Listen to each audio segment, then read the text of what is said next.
This week in your small group, you're going to be talking about stewardship. Now, I got to tell you, for most of us, we perceive becoming a steward of all that is in our possession is kind of a delicate nosedive into a new reality. But the truth is, when it comes right down to it, for most of us, there comes a point in life when we have to choose to do a swan dive into this reality.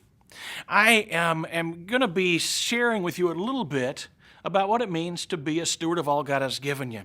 We find in Genesis chapter 1, verses 26 through 28, that's what you're going to be discussing this week. You're going to find there that God created all that was, including Adam and Eve. The next thing he says to Adam and Eve is that I want you to have dominion, to subdue all that is on the planet. In essence, you're to be the keepers of all of my creation.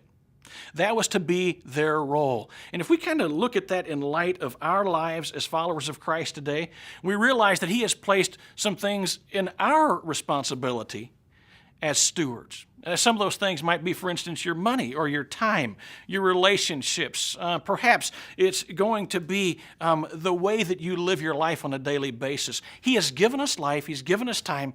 He's given us our finances, given us our possessions. And then he said, hey, they're mine, but I want you to be the steward of them. That is, I want you to be the manager of all that I have, although I placed it in arm's reach of you so that you could be my hands and my feet on these things. I give them to you to steward. They're not yours. They're mine. My wife and I once spent a summer taking care of someone else's home. Real interesting proposition. It was some profs. My wife and I had eloped as freshmen in college, had no place to live that summer. They said, come live at our place, we're going to be gone. And I want to tell you something. When this guy called me and said, Rick, I need for you to do this, or I need for you to take this somewhere, I didn't hesitate. Let me tell you why I didn't hesitate. I knew they were going to come home, and there was going to be judgment on how I took care of their stuff. I want you to realize that there is going to come a time when Jesus returns, and he's going to ask us the question, how did you handle all that I gave you?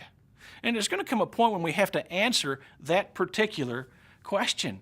If I could put all your possessions kind of in a circle here, not only your possessions, but your time and your talents and all the things that God has given you to steward, I think I'd have to ask you the question, first of all, whose do you honestly and sincerely believe has ownership of those things? Is it yours or are those things his? If you can conclude that those things are his, I think you'll discern that if he owns them, then where do I fall on the flow chart? And here's how you fall on the flow chart.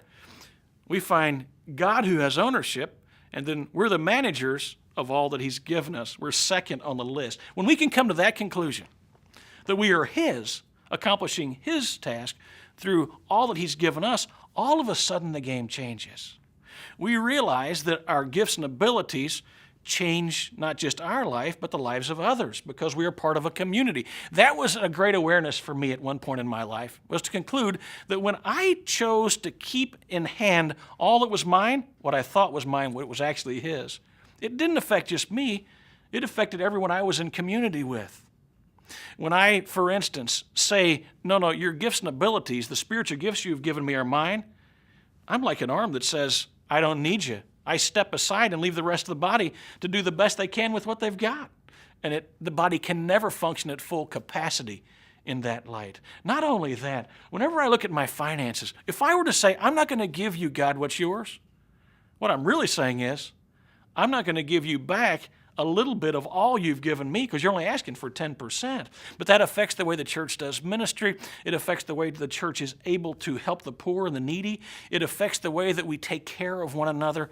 If I just step back and say, no, it's mine, not yours, I've changed everything for a whole lot of people. I'm going to ask you this week that as you go about your daily routine to simply ponder this question before arriving at your small group. Why is it that I believe the stuff I have is mine, the money I have is mine, the relationships I have are mine? Why is it that I really down deep believe that they are mine?